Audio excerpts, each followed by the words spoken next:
Hey, what's up YouTube? I'm going to deck profile my Insect DPE Turbo deck profile. I went undefeated at locals with this deck. The deck is still very solid this format due to the fact that it can run tons of hand traps, and the interruptions it makes are pretty good cards with stuff like the Sting Lancer. So I'm just going to jump into list now. I'm playing 3 Resonance Insects, the card that makes insects pretty nutty in itself, since you search your 7s when it's sent from field to graveyard, and when it's banished, you get to dump an insect. So you're typically searching Doomdozer, but you also have Darla as a target that I play, and the Sting Lancers that I mentioned, and then the Bee Troopers, Scale Bombers, your Kagemucha Knight of the deck as an extender, and the Assault Roller for another extender, which is better than Aztekapede since you can normal summon it. It does actually have an on-field effect too, but it would almost never come up. Then we also play the Goalkeepers to typically dump off the Resonances or normal summon Link Almirage and try to get plays off. And then I forgot to mention the 2 Bee Trooper Descents to round off the Bee Trooper lineup. Since its special is a token that's an insect, so you can still continue plays, or you just link it off for Link Spider. Then 3 Sting the Poisons for a Battle Wasp engine.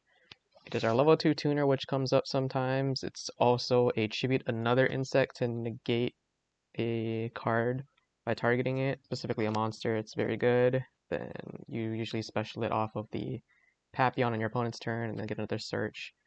And our typical target to search is to pin the bullseye as just a free in-hand extender, which also burns your opponent for 200 usually, unless you somehow have multiples on the field. Would pretty much never come up, but if you somehow manage it, then you can burn them for an extra 200 per copy. The 1 Albaz, the Rapid Fire, which is basically Debris Dragon for insects. It's a good follow-up card or extender.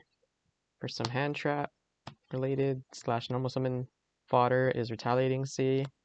It is still very relevant in this format due to stuff like E-Telly being at 3, people still playing Fusion Destiny, and Right, which would probably just get Draco backed, but still something that makes them forced into immediately going for that play if they weren't originally planning for it. And it's a pretty good card overall since it can help you search cards, especially when you link it off. I am playing Dragon Bite. It is another normal summon that can special summon from hand, and it also has another effect to banish another insect from hand, field, or graveyard, and then target the insect and increase its level by the monster you banish, usually just banishing a resonance to get your banish effect off, but you can try to make a cheeky synchro play with it. It's very rare, but it could happen depending on what you're playing. Then 2 Fusion Destinies for the DPE package with the Dasher and Celestial. Then I play 1 Called By to stop hand traps or like DPEs going second in the graveyard. Then 3 Imperms, 2 Ogres, 2 Ash, 2 Lancias to kind of round off a more diversified hand trap lineup. I do cite more copies of some stuff. Extra deck, the Verte DPE, Almirage for our normal summon to link off and to try to get plays. Usually Almirage plus an insect will get you to DPE, at least for the most part. Then 1 Link Spider for your token, 2 Armor Horns, since they're the extra normal summon card and can also extend by banishing 3 insects to special itself from the grave.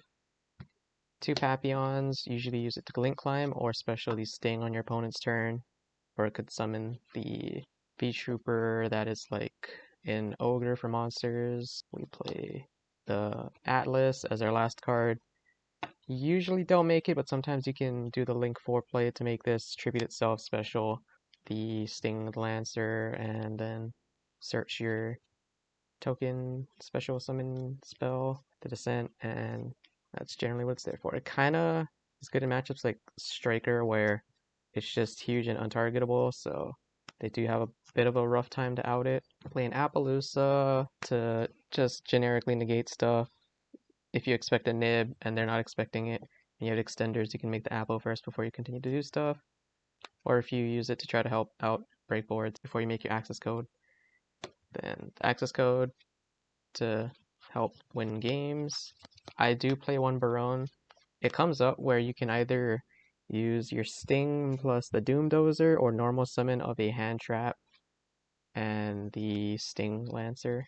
Then I play the 1 Hawk, since it specials your level 3 tuners or your level 2 tuner, depending on what your hand and or situation call for. Then I play 1 Phoenix to out pesky back row and 1 Unicorn to out whatever we need to out with the Unicorn. Last but not least, our side deck.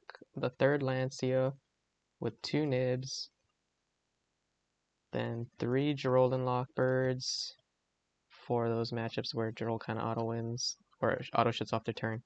2 Token Collectors. It does a level 4 just body on your field, so it can come up, but it does prevent you from using your Descent, so just keep that in mind to link off beforehand.